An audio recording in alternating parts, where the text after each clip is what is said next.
Good afternoon বন্ধুরা, রোজকারের মতো আজকে আবার একটা ছোট্ট ভিডিও নিয়ে চলে এসেছি। আজকে আমি বানাবো মালপোয়া। তো একটা ভুল হয়ে গেছে, যখন আমি মালপোয়ার ব্যাটারটা তৈরি করেছি আপনাদের সাথে শেয়ার করতে পারিনি। আমি কিছুটা গোবিন্দভোগের চালের সাথে সুজি দিয়ে, দুধ দিয়ে, কলা দিয়ে পেস্ট করে রেখে দিয়েছিলাম। তো দেখলাম সুজিটা অনেকটা ফুলে উঠেছে, তার জন্য আবার দিয়ে দিলাম কিছুটা দুধ, আর তার সাথে দিয়ে দিলাম হাফ কাপ ময়দা, কাজু, কিশমিশ আর মৌরি, আর তার সাথে দিয়ে দিলাম চিনি। তো বন্ধুরা, আমি 3 চামচ চিনি দিলাম এই কারণে, কারণ কলাটা অনেকটা মিষ্টি। আপনারা আপনাদের মতো করে দিয়ে নেবেন।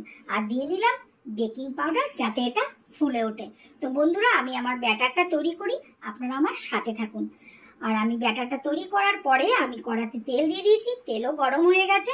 চলুন এবার মালপোয়া ভাজা শুরু করে দিলাম। তো মালপোয়াগুলো দেখুন কত সুন্দর গোল গোল হচ্ছে, পুরো চাঁদের মতো। তো বন্ধুরা, আমার মালপোয়া একদম পুরোপুরি রেডি হয়ে গেছে। এবার আমি চলে যাব আমার ছেলেকে মালপোয়াটা টেস্ট করাতে। তো ছেলেকে বললাম, বাবাই একটু মালপোয়া টেস্ট করে বল কেমন হয়েছে। ও বলল, মা খুব সুন্দর হয়েছে। সত্যি কথা বলতে অনেক দিন থেকে ঘরে মিষ্টি কিছু বানানো হয় না, কারণ আপনারা তো জানেন আমার খাবারের দোকান আছে। তো ওখানে যখন সারাদিন থাকি সময় পাই না, আর সময় পেলেও আর ইচ্ছে করে না। তো আজকে কিছুটা সময় বার করে নিয়ে আমি মালপোয়া বানিয়ে ফেলেছি। দেখুন কত সুন্দর ক্রাঞ্চি আর কিসমি হয়েছে, কারণ আমি চালের গুঁড়ো দিয়েছি।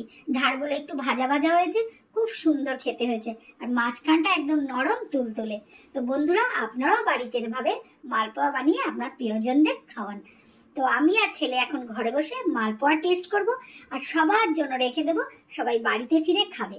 তো বন্ধুরা, আমি আমার ছেলে মালপোয়া টেস্ট করি, আপনারা আমার চ্যানেলটাকে লাইক করে আমার পাশে থাকবেন।